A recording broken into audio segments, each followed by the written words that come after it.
Okay, before I start this video, I want to take the time to apologize for not uploading a video yesterday. I missed a Sunday uploading so friggin' long, it's disgusting. Okay, stop, okay. Oh man. What's up guys, Editing Dan here right now. I also missed the Monday upload, so today is Tuesday. Just to give you context, it's Tuesday today. Love you. Now I guess the reason why I missed Sunday's upload was because, well, there's a lot of things. I hate when I do that. Now, where do I go next? Oh guys, sorry, I'm not wearing pants. I gotta stay here. I want you guys to know that I do try my videos. It's just this one was very spur of the moment and it got under my skin. Recently, you guys may have heard this story of this YouTuber, but the media is calling her a blogger. It's not a blog. If you're a YouTuber, you're not running a blog. You're only showing your age when you classify a YouTuber as a blogger. So this YouTuber reached out to this hotel in Dublin, basically saying, hi. My pants again.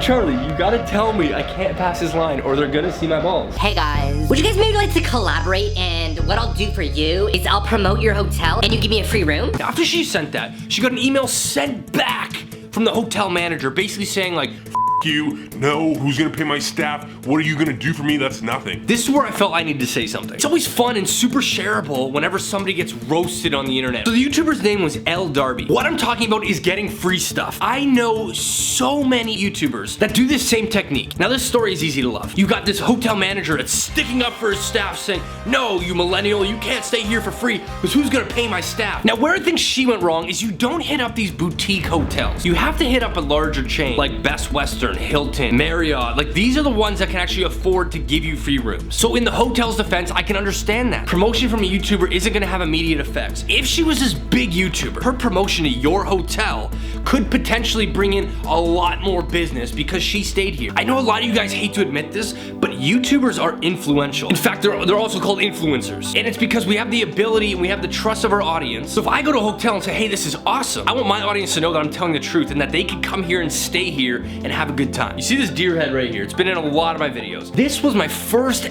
ever brand deal. My first ever brand deal. The way I got that, I reached out to the company and I said, hey guys, I love your product. Would you like to collaborate? I'll do a contest. I'll promote your product if you send me it. Not only did they send me this is white faux taxidermy by the way, but they sent me the gold shark head above my kitchen, which a lot of you guys have asked about. PewDiePie just hit 60 million subscribers. So we can work with that number as being the minimum amount of accounts on YouTube. So let's say you're a YouTuber and you've got this really favorite brand. You always wear their stuff and you would love to help this company grow because they make good stuff. You can't sit back and expect this company to find you amongst 60 million YouTube accounts. It never hurts to reach out and say, hey, I love your stuff. I'd be interested in working with you. So I can't sit back and watch this arrogant email from this hotel manager rip this girl to shreds. You guys have no idea how many of these travel vloggers do this exact technique. The next thing where I think she may have gone wrong, I worked for this company years ago. And in training, they said, I was like this camp counselor. They're like, guys, when you go to a restaurant, ask if they'll give you a free dish because you're bringing in all these kids. Essentially, you're going into a restaurant, you say, hey guys, I'm bringing in like 14 teenagers to come eat at your restaurant.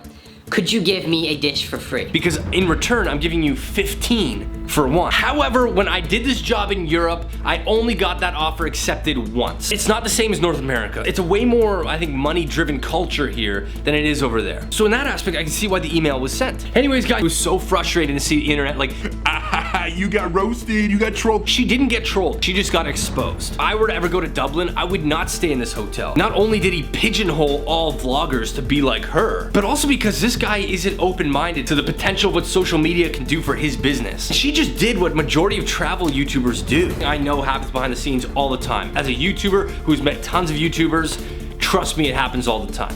Okay.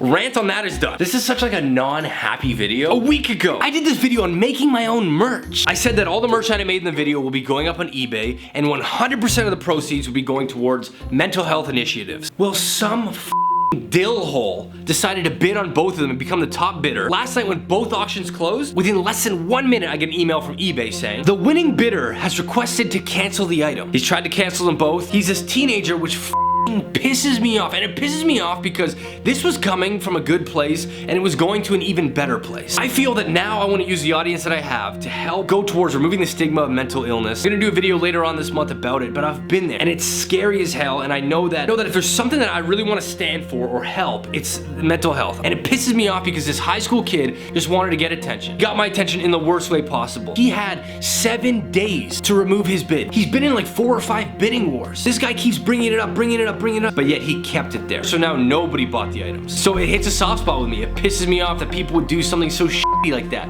So f that guy. Anyways, now I'm getting too angry. Moving forward, you guys can see that it doesn't sit well with me. It hits deep with me. I've started a GoFundMe page instead, where you guys can donate like $1, $5, $10, $20 that will go towards mental health initiatives. Something that is still very important. I'm not just gonna let this go.